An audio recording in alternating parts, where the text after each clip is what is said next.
Hello, people of the internet. So, I wanted to make a video talking about how it pisses me off that religious people read religious texts the way that they do.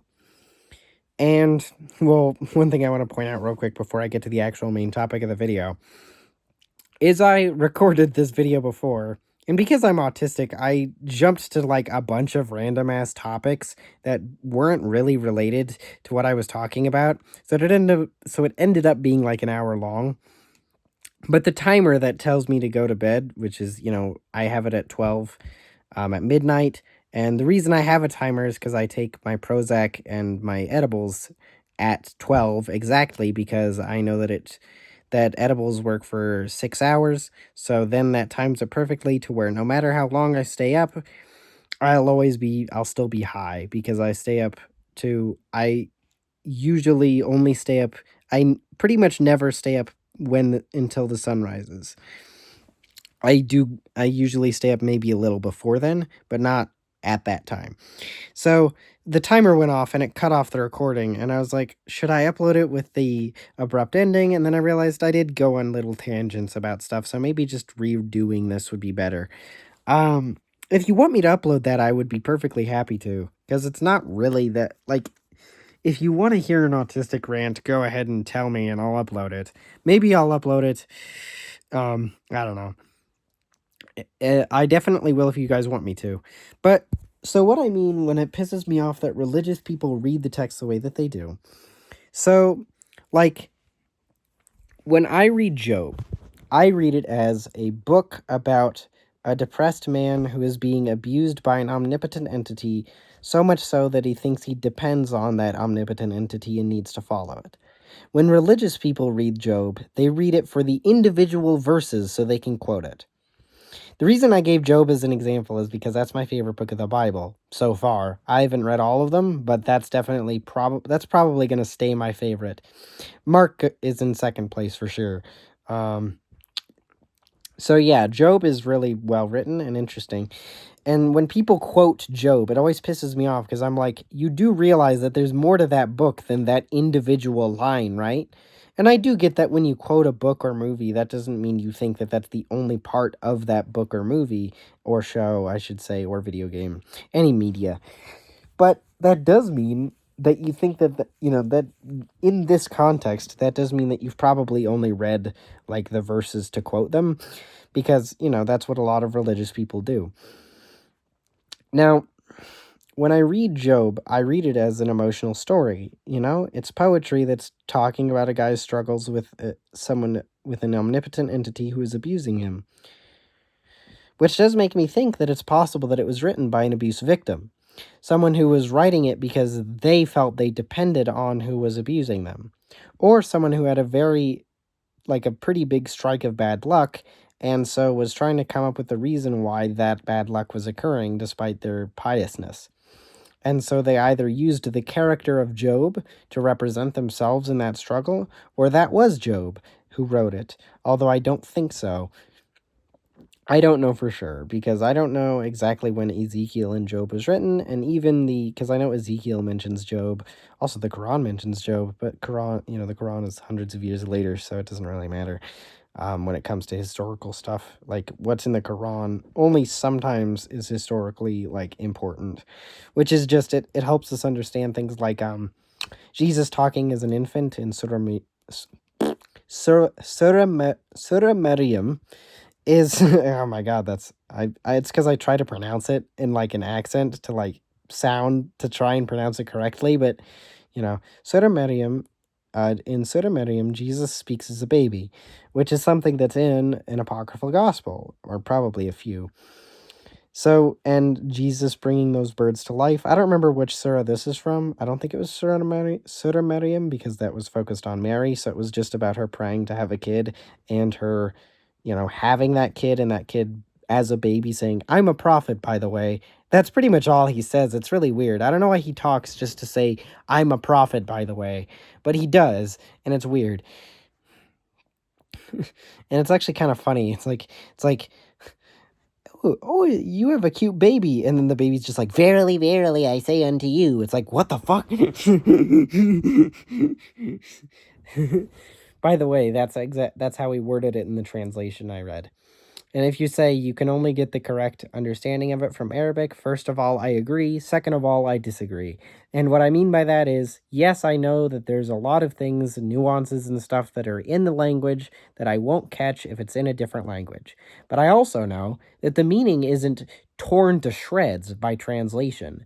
It's still good enough. I can still get a good enough understanding of the religion from reading it in another language, in my language. Um, you know, Plus my point is to get an understanding of the religion just the best I can. It's not really to be like I'm not going to put in all of the effort, I'm not going to dedicate my life to this unless I like get into the theology career and I'm like, "Oh, I should probably learn Arabic to read the Quran in Arabic." Because, I plan on becoming a theologian, which means I might have to learn Hebrew, might have to learn Greek, and might have to learn if I do decide to learn more about the Quran, I would have to learn Arabic.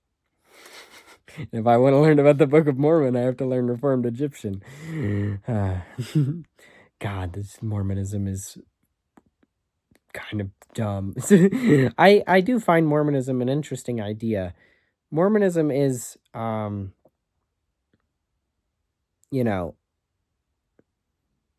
what was I saying? Mormonism is, fairly, interesting. I like the idea of harmonizing the Old and New Testaments. That's why one of the reasons why I'm actually pretty interested in the Book of Mormon, because I love the idea of taking stuff in the Old Testament and stuff in the New Testament and putting it together. But it is really dumb and barely makes sense. Like, they constantly say that they have religious freedom and liberty in like the freaking land of in America, like in the America that they live in the book, not in current America. But then they have people like Korihor who simply speak about their beliefs, of being an atheist, and then get tied up for it twice, and then loses the ability to speak because he dares to ask for a sign.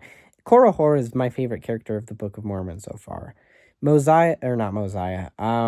King Benjamin is second place. King Benjamin is really great. I love King Benjamin. He's pretty cool. Honestly, if out of the characters I've seen so far, if I were to pick which ones I would meet, it would be Korihor definitely, and Benjamin maybe if I could meet too.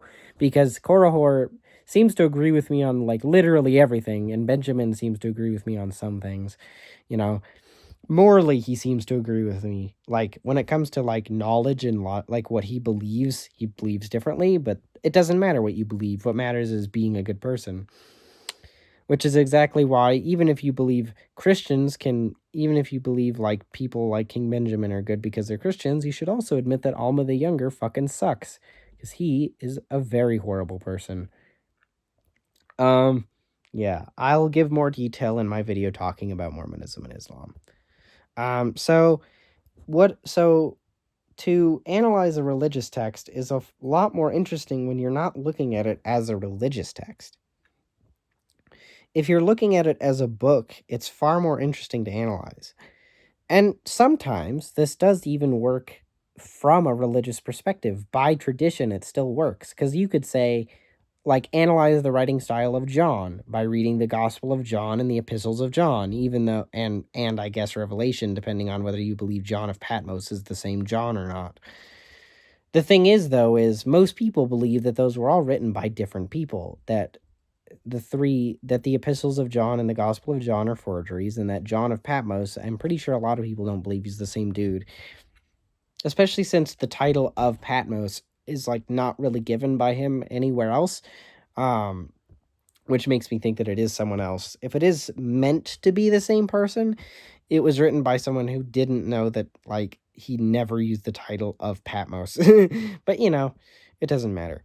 What matters is analyzing the author, and that's my point, is you can analyze an author, even a traditional author, like you can, but when you analyze an author, one of the things is as well is if you can tell like that it wasn't written by who traditionally is supposed to have written it. The books of Moses were not written by Moses. The writing style is not consistent. They directly contradict themselves within the same verses and within the same chapters, not within the same verses, within the same chapters. Like, is Noah supposed to take two of every animal or two of every unclean animal and seven pairs of the clean animals? Which one is it? Well, it depends on the verse. Um, and I don't want to say Moses was that bad of a writer. So, I mean, he probably never existed. But still, if he did exist, I don't want to say he's that bad of a writer. That in Deuteronomy he dies. So I don't think you'd write about your own death. Um, yeah. Speaking of writing about your own death, the Book of Mormon actually does have a lot of things like that, where they have characters die within a book, um, which is weird because it's like, and a lot of the times they like choose an heir before they die. It's like they expect to die. It's almost as if it's written. It's almost as if it's fiction. Yeah. So, um, I was saying that sarcastically, by the way. It is fiction. And I'm pointing that out because, autism makes me say things in the same tone all the time, and I want to make sure that you guys get when I'm being sarcastic. Um, yeah, so basically what I'm saying is if you read the Book of Mormon, you can analyze Joseph Smith as an author. If you read the Quran, you can analyze Muhammad as an author. And as I said, from a tradition perspective, analyzing the author is still interesting. You can analyze Alma as an author, or or Mosiah as an author, or Nephi as an author. But from a secular perspective, you can analyze Joseph Smith as an author. You know? And as I said with the Quran, this actually works even better with the Quran because the Quran is written by one author, no matter what you believe about it. It's either written by Muhammad from a secular perspective, or from an Islamic perspective, it's written by Allah. So either way, there's a singular author to analyze. So no matter what, you can just read it the same way as to analyze the author. And actually, the author being Allah would actually be pretty fucking awesome. Like the idea of a book written directly by God to analyze his writing style, that would be pretty cool. His writing style is to tell you how much he's going to torture you in the first half of the book, and then in the second half tell you how much he's going to have you give you a lot of women to fuck in heaven with rivers of wine, even though you're not supposed to drink wine in Islam. You know? What's next? Is the air made of fucking weed or something? I don't know why. Of course, that's not stated in the Quran. That was sarcasm as well. But yeah, it's my main point is it's just fucking weird that they have wine rivers. But my main point is that don't. Oh, I should also bring up Mark, Matthew, Luke, and John. Point out exactly why those should not be read in the traditional way. Or at least not in, because Mark, Matthew, Luke, and John, I try to say them in chronological order. Mark was written by, so first I'll go ahead and start with who they were written by traditionally. Mark was written by John Mark, a traveling companion, a friend of Peter's. I think he was a traveling companion, but I'm not sure. Matthew was written by the Apostle Matthew, someone who knew Jesus personally. Luke was written by a traveling companion of Paul, and John was written by the Apostle John. Now, when I say they were written by that is me saying the tradition, not me saying who actually wrote them. Because no, they were not written by who they were claimed to be. We would have found, first of all, older manuscripts of Matthew and John. Second of all, there would be Hebrew ones as well that weren't clearly translations. Yeah. You also have the fact that a lot of Christians say that the Gospels are 4 eyewitness accounts, despite the fact that by tradition there are only 2 eyewitness accounts, not 4. Luke and Mark were not there. So Mark is quoted in Matthew and Luke a lot. A lot of lines in Matthew and Luke are directly just from Mark. No, you could say, it's my tradition, Matthew was written first, that Mark copied that stuff from Matthew. But why? Why would Mark write his own version of this story just to remove details? Now, I get what you're saying, or I get what you might say here of like, well, it's a summary, you know? That would be like saying why write Chronicles when Genesis up until whatever Chronicles ends on summarizing exists. It's not, like writing a summary isn't bad, but I would still point out that putting a summary in the same text is weird. It's weird to have both Mark and Matthew and Luke when they all tell the same information, the same story. Like, think about it. Here's an example, like the Book of Lehi, for example. The Book of Lehi was translated by Joseph Smith, and then he was like, then God said, you don't need to translate that again, when his friend took the part of it. And apparently he said the same thing about Mosiah chapter 1. I don't know why, but no one ever brings up the fact that also Mosiah chapter 1 was lost too. I guess because there isn't an excuse for it, like there is with Lehi. But it's like if the Book of Mormon was written with Nephi through Omni, but also with Lehi, because it's like, what's the point in having the summary in there if the like longer version of the story is there? Because it's like the summary is just going to give you the same information again, but in a shorter way. It's going to give you less information overall. Which is also one of the reasons why I think Chronicles being in the Old Testament is kind of fucking stupid. I don't get why Chronicles is in there at all. Like, that's one of the reasons why I'm a firm believer in not considering the Bible one unified text.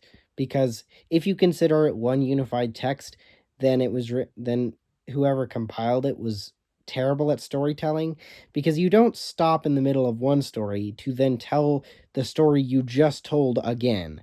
That's not how that works. Unless you're doing some weird parallel stuff, you know? Like how, like in Star Wars, how Anakin destroyed the gunship, in The Phantom Menace parallels Luke destroying the Death Star in episode 4 and Han destroying the Death Star in episode 6. Well, no, was it Lando? I don't remember who did that. I think it was Lando and Han. Was it? Yeah, it was Lando. Doesn't matter because it's an analogy, or like a comparison. My main point is you wouldn't write a book where you repeat yourself. So that's one of the reasons why you don't. The Bible is definitely not one unified text because, well, one, the different writing styles, and two, it just doesn't work as a unified text. So another reason why you should analyze these books so the tradition doesn't make sense because Matthew has information that he realistically shouldn't have. How did Matthew, Mark, and Luke, and keep in mind I could be misremembering some stuff, so I'm sorry if I am, but how did Matthew, Mark, and Luke know the private conversations Jesus had? How did Matthew know what the guards were talking about outside the tomb? Now, you could easily say that that was something he didn't know about, and he just assumed it was true. Or right, because he was sad. But still, then, like, why can't it just all be that? Saying that he heard that from someone just means that could mean that the entire book could be that. You know? Why isn't the entire book just people saying what it is to Matthew? Why does it have to be written by Matthew except for the parts that it doesn't make sense? That seemed kind of convenient, doesn't it? One irreconcilable difference is Jesus' coat being purple in Mark and red in Matthew, or scarlet is the word that they use, which is a shade of red, so whatever. Now you could say, oh, it's Technicolor, it's both of them. It's like, well, then why wouldn't it say purple and red in both instead of saying purple and Mark in red? Like I don't describe my outfit as either brown or white. My pants and my shirt. My pants are brown and my shirt is white. I don't describe my outfit as brown or white. I don't say my outfit is brown and then later say my outfit is white. I say my outfit is brown and white because it is both. So, you also have the fact that I'm pretty sure if they did do this, it was probably scarlet and not purple, because purple is the color of royalty because it's fucking expensive. It was at the time. So paying all that money just to put it on a guy you're making fun of is kind of weird. I don't think any of the Crown of Thorns coat thing happened. I don't think they dedicated that much time to just make fun of a random dude. I think that was added in by Mark um and other gospel authors simply because to them Jesus had that much meaning. That if people hated him, they must have hated him that much, even though realistically people don't give that much of a shit about him. Jesus isn't unique, and he isn't the only, well, actually, I guess kind of, it depends. He's unique in the sense that he became one of the biggest world religions, but that's pretty much it. As a person, there are thousands of people like him. He's just lucky that Paul was able to twist what he said to get the word to spread to Gentiles. And that Peter and the other disciples were too stupid to be like, wait a minute, Paul's version of Jesus is not anything like our version of Jesus. In other words, the person who said he saw him in a vision got a. It's like, what's an example? That's like if I saw, what's an example of, what's a good example? That's like if I said I have a vision of like Jack Black, or no, like a vision of, yeah, of like Jack Black, and then I talk about how skinny he is and how little he swears. It's like you do realize that that kind of goes against everything we know about that person, right? But there's also the difference of the disciples knew Jesus personally. He was likely a father figure to the younger ones and possibly one to the older ones. So to them, it would be a big deal, especially to Peter since he was pretty close. Well, especially to his brothers, probably Judas and Thomas. Judas, Thomas, and other ones. Hey, Judas Thomas, that's actually kind of his name in some Thomasine versions of Christianity. They call him Judas Thomas. Yeah, his brothers probably were the ones who would get most pissed about that.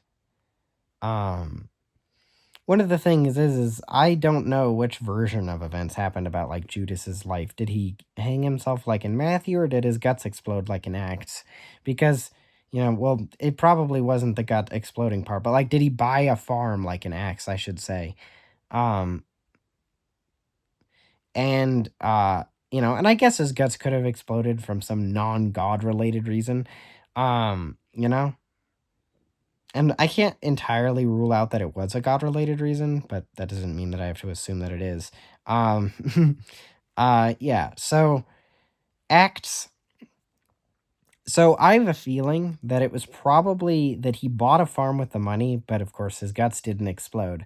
Because I figure that would be Matthew being like, "Oh, well, he just bought a farm with the money, but I want him to be the bad guy, and I want Jesus to be the good guy. So we're going to make him feel so bad about it that he kills himself." While in Acts, Luke, or the author of Luke, who is the same as the author in Acts, I don't know if it's not Luke, probably. But Luke, or the author of Luke, was probably like, he bought a farm with that money, but how do I justify that? How do I make it so we get the satisfaction of seeing the betrayer be killed? Well, we just have him die. He just explodes and dies, you know? I do believe that Jesus in the form that we have him in the Gospels did somewhat exist. I don't believe like Aaron Ra does, where like I think he's a fusion of a shit ton of stories. Because like his example of Noah's Ark isn't quite a good example. Because Noah's Ark, well, one, we have all of the stories it came from, and two, well, not all of them, but we have a lot of them. So we know it came from a shit ton of different stories. Two, there aren't multiple versions of Noah's Ark that have that same like plot line with some different stuff. And before you say that there are, I don't mean that different stories that could be called like Noah's Ark. I mean other stories called that are like exactly that. So, but we have 4 different versions of the gospel story that all tell similar things, which make me think that Mark probably wrote down his stuff, based off the oral traditions, and then Matthew and Luke, oh my eyeball, and then Matthew and Luke wrote their stuff based off Mark with their own unique additions. Some people think that those additions came from a source. I don't think they did. I think they just made them up. John, did his thing. He wrote it with probably with all three of them, going out of his way to contradict them because Jesus is a show off in John. As opposed to being more reserved and like, I don't want to do miracles. That's actually one of the reasons a specific scene is not in John that was in the other ones, which I believe was when Herod said, like, do a miracle for me to prove you're God. And he was like, no, I'm not.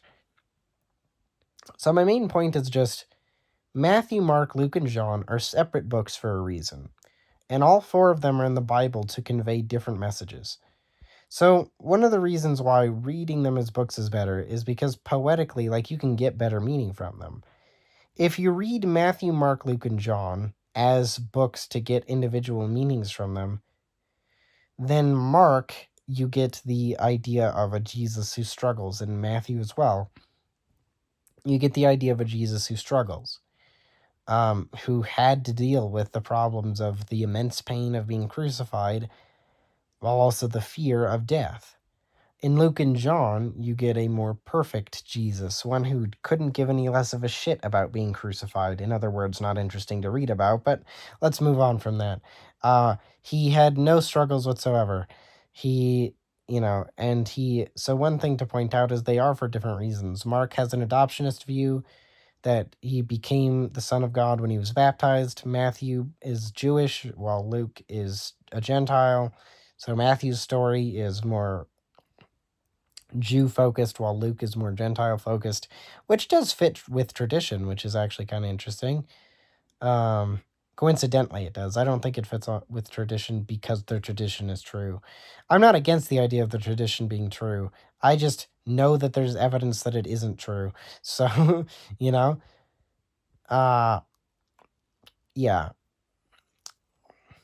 I don't believe in traditional gospel authorship at all, because John and Matthew, we would have Hebrew copies of it, and with Mark and Luke and Matthew wouldn't have details that he literally, and all of the Gospels wouldn't have details literally that people couldn't have known. Like the guys who Jesus' conversation with Herod.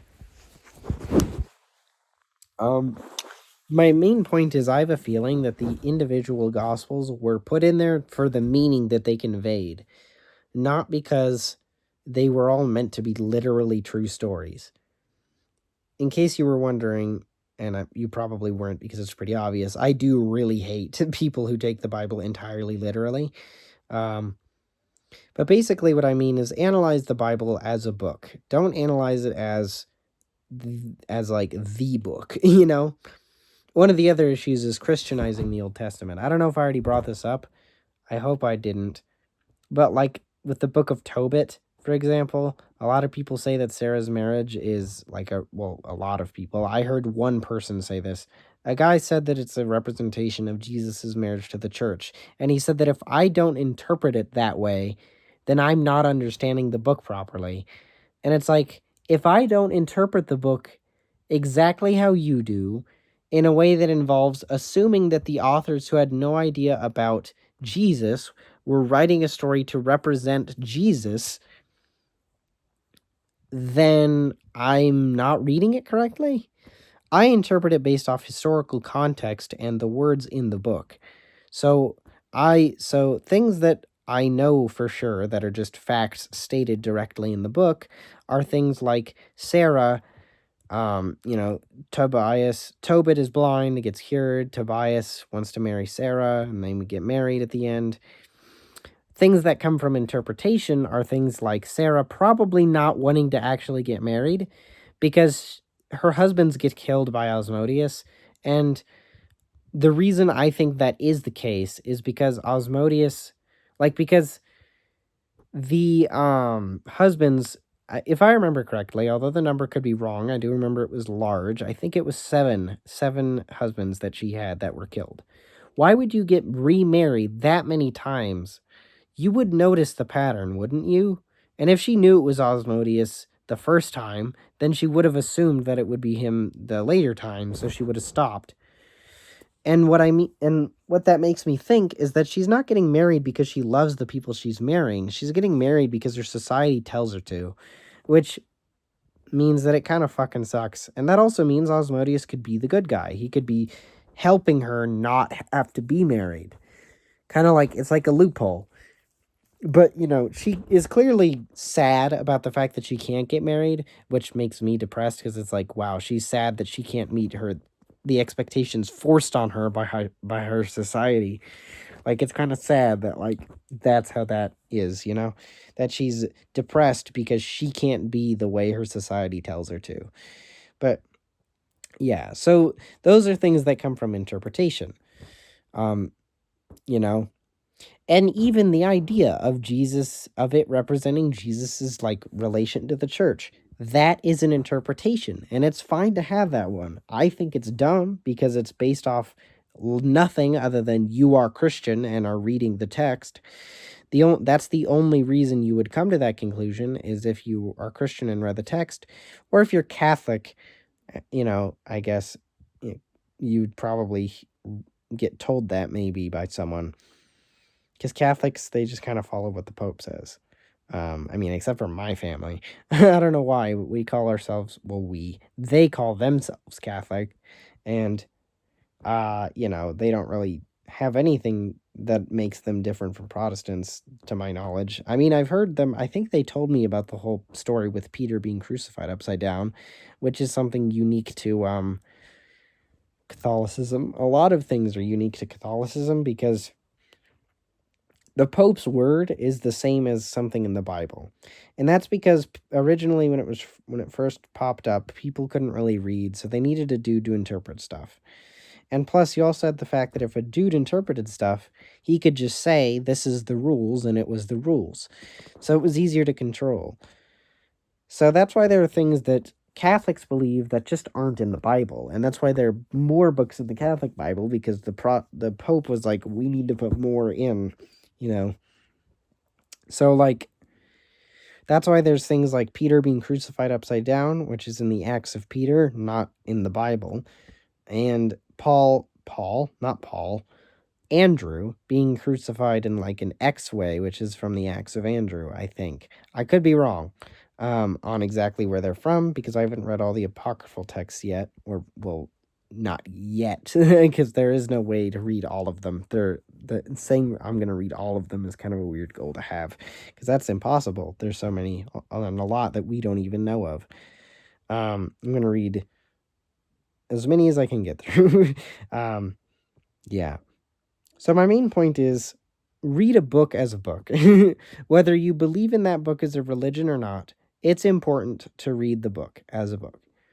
If you are wanting to basically and that doesn't even necessarily mean that you have to abandon your religious faith to do so.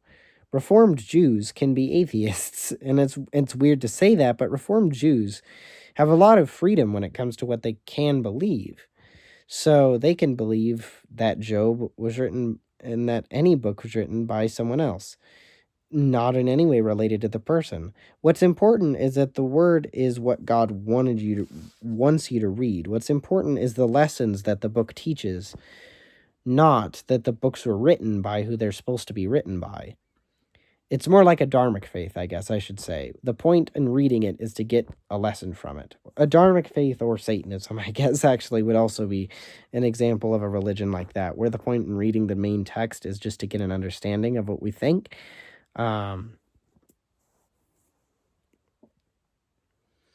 Essential text, and that's one thing that annoys me about dharmic religions, is they don't have a central text. I wish they did. That would make it a lot easier on me. Because I like the idea of just having lore to read. I could just be like, this is the story of the thing, yeah. Fucking, yeah. So, kind of running out of things to say, and the video is decently long. Not as long as that last take I made. and I'm glad I didn't post. I'll post that if you guys want, although it'll just be me saying what I said here, but in a longer form and with some extra political bullshit added in. But considering one of my highest viewed videos is me talking about political bullshit, I'm pretty sure that, you guys might like that. So if you guys do, I would love to post that. But I'm definitely going to post this. So, see ya.